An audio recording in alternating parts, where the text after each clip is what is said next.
Hər kəsə yenidən salamlar. Gəlin başlayaq. Bu kanvasin sərt və düz yüzü var. Məsləhət görərdim ki, düz yüzünü üstə, sərt üzünü alta işləyəsiniz. İndi isə 2 metr 60 santimetr ip götürək. Bu arada bu kanvas çantaya telefon və bir çox əşyalar yerləşir. İpimizi iynəyə keçirək. Və başlayaq. Göstərdiyim qaydada etsiniz sizdə də alınacaq.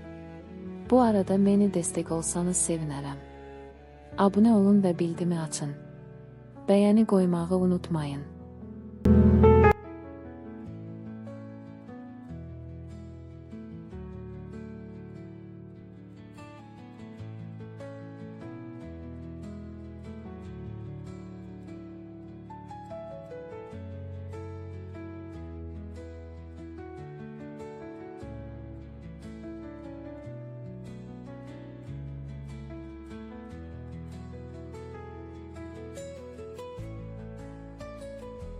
Bizim işlədiyimiz toxunuş iri sümbül toxunmuşdur.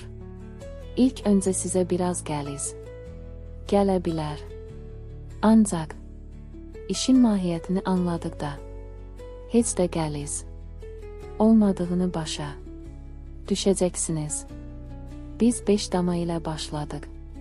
Siz istəsəniz dama sayını artıra və yaxud azalda bilərsiniz.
gördüyünüz kimi çox gözəl alınır.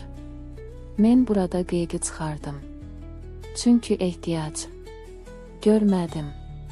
Sap özü asanlıqla keçir. Həm də bir şeyi fərq etdim, qıyıqla toxuduğumda sapda burulma daha sıx olur.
Biz artıq sona yaxınlaşdıq.